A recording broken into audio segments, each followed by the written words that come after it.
Ladies and gentlemen, welcome back to another video with Swaggle. And in this video, I got this unboxing to do with you guys for a book that is very, very hot in the market right now. And even with it being as hot as it is, I still gotta wonder, is this book currently still undervalued? And is this book for real? Well, in this video, we're going to open it up. We're going to see what I got. We're going to talk about the book, and I'm going to do some comparables like I like to do with other ones in the market. And then later on in the video, I got another unboxing to do here from a viewer of the channel, some goodwill, some more goodwill that he sent over to me. I'll go over that, and he actually provided a discount code for his store, which I will share with you guys at the end if you guys want to get some discounted books. But before I get into the video, if you guys could drop me a like or comment or subscribe if you're enjoying the content, helps our channel doing things I would appreciate.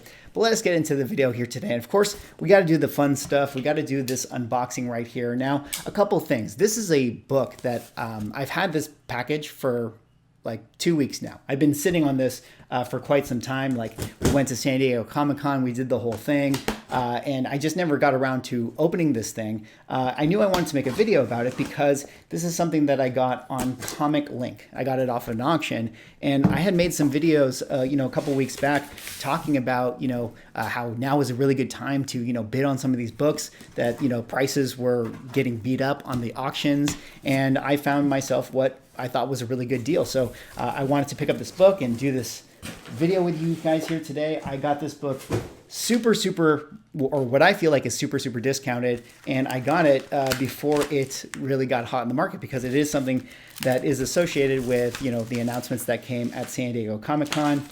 Let me just take a look here. Comic Link. Yes, the packaging. Okay. Yep. There it is. There it is. All right. Well, without further ado, the book I was able to pick up for myself on Comic Link is a book, that is one of the hottest books right now in the market, and a book that, yes, I still think is actually undervalued. This one right here is Avengers number 8, first appearance of Kang the Conqueror. Got this one in a CGC 4.5 grade, so a lot nicer than the raw book I have. Again, a book that I personally already own this thing, and I was happy with the book that I already own. But when I was watching all those links, or when I was watching all those auctions on Comic Link, I just saw so many opportunities, so many good books that were really going under their market value. This was probably a month or so ago, and I really saw an opportunity to pick up things that, just nobody was bidding on. And then it was kind of hovering around $800, and that was basically when I was like, yeah, I'm probably just going to put a bid on this. So I put in my bid. I think I ended up bidding $820 or $840, and I ended up winning the bid, which in my opinion was a huge steal for this book. I think the current, fair market value for this thing is probably more around the $1,050 range or the $1,100 range.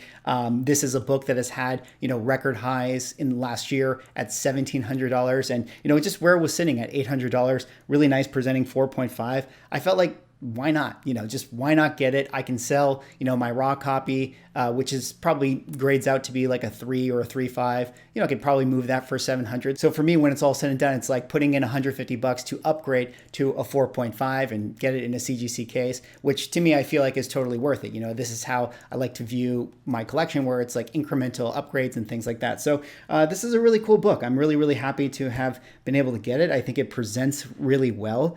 It looks like it hasn't really been cleaned or pressed. So if I was adventurous, I could definitely do that, clean and press it, and maybe even get something higher than this right here. Look at that, a little piece of plastic. You guys ever have this? You guys ever get those situations where you get little pieces of plastic like that inside a case? It's kind of weird. Well, that's CGC quality control for you, right? Well, this is, the book that I picked up for myself. Happy to have it, but I really wanted to discuss this book in general. This is a book that has been, falling a lot in the market, much like a lot of the books out there in the market have been dropping overall. But this is one that, coming off the heels of San Diego Comic-Con, obviously you guys know, even from the previous Go Collect hot lists I did this week or other hot lists out there, this book has been moving a lot in the market. So I wanted to take a look at some of the numbers with you guys and see if we can make a determination of, is now still a good time to hop on this book based on where the prices are. I mean, like all things, things go up and down, and there are corrections and things. And so maybe this week in particular is not the best time to buy this book.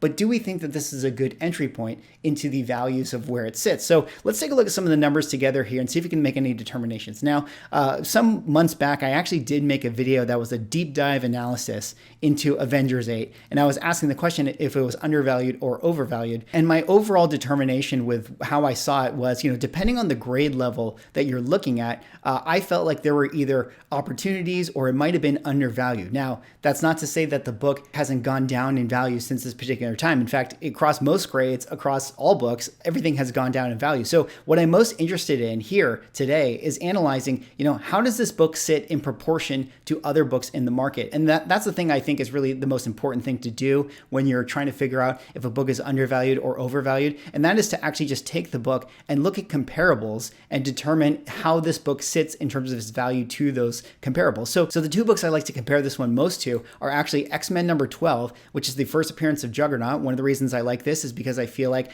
Juggernaut is sort of a popular villain character. This book came out in 1965, so a little bit after 1964, Avengers number 8. And then also Fantastic Four 49, which of course is the first appearance of Galactus, a book that came out in 1966. So these are sort of Silver Age books that are first appearances or first full appearances of, villains that are generally pretty popular amongst comic book collectors. And I find these two books to be, some of the better comparisons you can have to Avengers number 8. I mean, I think you can compare, first appearance of Green Goblin and some other ASM characters, but ASM books are kind of a thing unto their own. So it's really hard to get a really good comparison for, Kang the Conqueror and Avengers number 8. So I like to stick to X-Men 12 and Fantastic Four 49. Now, my supposition is that I believe that Kang the Conqueror's book should and could be more valuable than the Juggernaut book right here. You guys may disagree. You guys may think that Juggernaut is a more popular villain. I think when it's all said and done, I think Avengers 8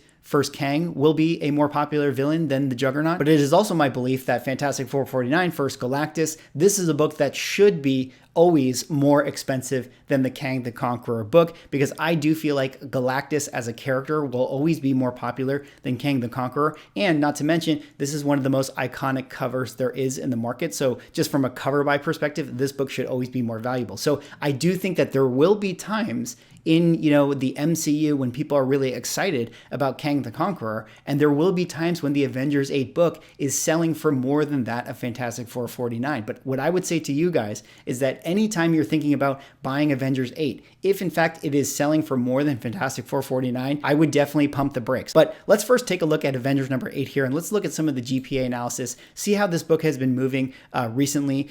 Before we got the San Diego Comic-Con announcements, we saw a lot of red in the 90-day moving. We still see some red, but generally speaking, there have been some upward trends for this book.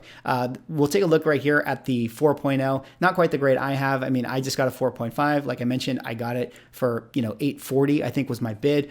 Some taxes and things like that, so probably finished around, $9, $10, or whatever the case was. So I did really get a steal, in my opinion, for the price that I paid for this book. But let's look at the 4.0 grade. You can see that the 90-day moving right now is 915.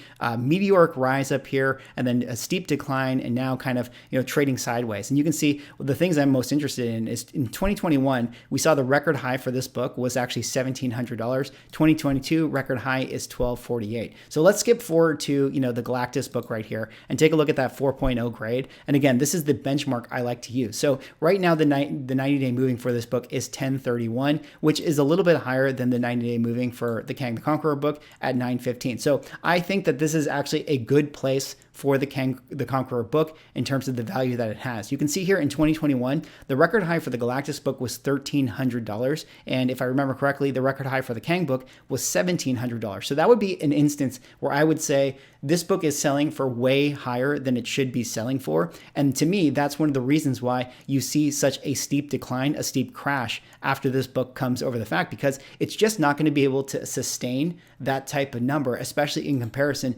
to a Galactus book right here. That's that's why you can see this Galactus book, even though it had its huge rise up in 2021, and it has had a little bit of a pullback, a little bit of a correction, you don't necessarily see this book crashing, because I do think that there is a subset of people that want to hold this book, that want to collect this book, that love Galactus, that love the cover. Whereas you see with the Avengers 8-1, it feels like people got irrational about the prices for it, and that's why it had a pretty big correction. So I kind of like where this book sits right now as a 90-day moving in comparison to that of, Fantastic Four 49. Let's take a look at some of the grades here for this X-Men 12 book. You can see that the Juggernaut book, 90-day moving, is $822, and that feels, kind of right in line to me. That doesn't concern me when I think about what I'm paying for with the Kang book if I'm someone who buys it at, $915. So kind of bringing it back and asking the question, is now sort of a good time to buy this book? I actually think that if you're able to find this thing around fair market value right now, and you do some of the calculations when I think about, my Silver Age index, and you basically just take whatever the 2020 price was, and you just assume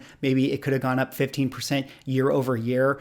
Basically where it's selling now is kind of in line to what the Silver Age index is showing me. So that feels like a pretty safe entry point into this current price. And one of the things I think is really cool about what I did with this particular video when I was really diving into it is, I was talking about the Thanos comparison, because we were comparing presumably Kang the Conqueror to that of Thanos. If we think Kang is going to be as important to, this multiverse saga as Thanos was to the Infinity Saga, I looked at the value tracking for the Thanos book, and what we tend to see is that, definitely the Thanos book had highs and lows, but what it never did was dip lower than the price that it was selling at during Guardians of the Galaxy 1. The first time we got Thanos on screen, the prices never dropped below that. Even in the 2020 correction, when, this book was after Infinity War and Endgame, and it was actually really dropping in price, it never dipped below whatever it was selling for in 2015 after we got Guardians of the Galaxy 1. So what I mean to say is my thesis is that, where we are currently in the market,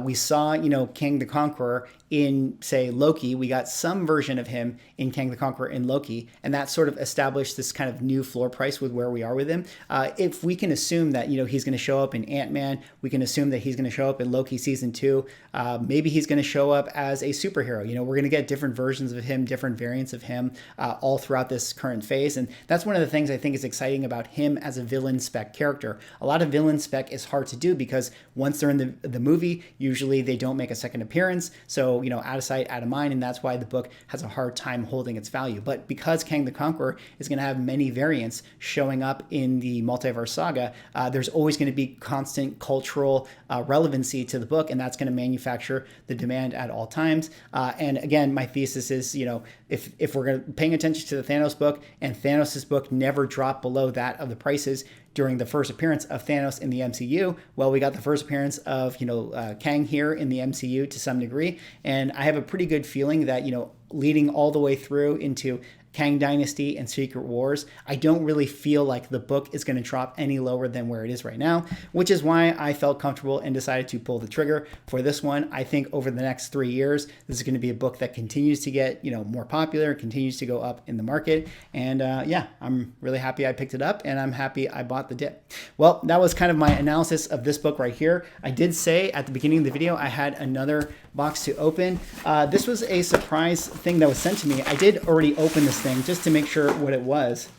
But I wanted to read you guys this letter that someone sent to me, P&J Comics. So he actually sent this over to me, and it was really kind of him. But he said, "Hey, Mickey, just wanted to say thanks for the Wonder Man #1. He was actually my contest winner for that Wonder Man 1 book that I put up in the video I did the other week. For you and your subscribers, feel free to use these books and give them away. I've included a card and a discount code through the end of August to any viewer that uses it, Swagglehos10 at checkout. Love the channel. Thanks so much." Well, P&J Comics here, I really appreciate it. He sent me some cool stuff. He sent me this right here, which is, sorry, it's a bit of a handful. This one right here is a Barbarella #2. This is done by Sarah Hoyt, signed by her in a 9.8 grade, a virgin cover. So that's really, really awesome. I got the raw book to go along with it right there. So very, very cool that he sent me that. I think I will do some giveaways and stuff in the future. And I think I'll probably, maybe do another claim sale on the channel at some point, and we can do something like that, and I can do some giveaways for those books if you guys are fans of them.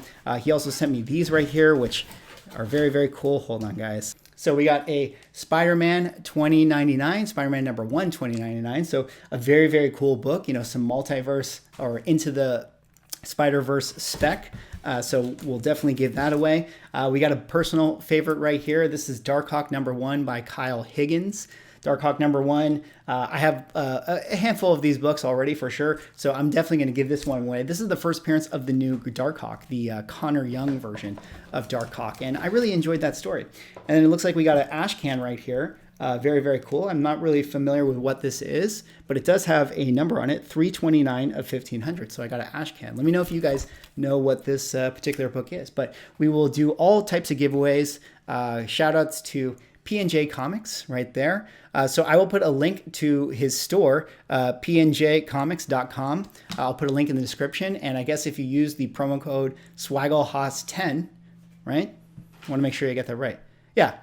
Promo code SWAGGLEHOS10, you'll get 10% off of the store. So anyone who wants to go check out his store, use the promo code, you get 10% off through the month of August. And yeah, why not? Goodwill to you guys. Anyways, that's all for this video. I got to clean up all these boxes and stuff. Thanks so much for watching. Drop me a like, comment, subscribe if you're enjoying the content, and we'll see you in the next one.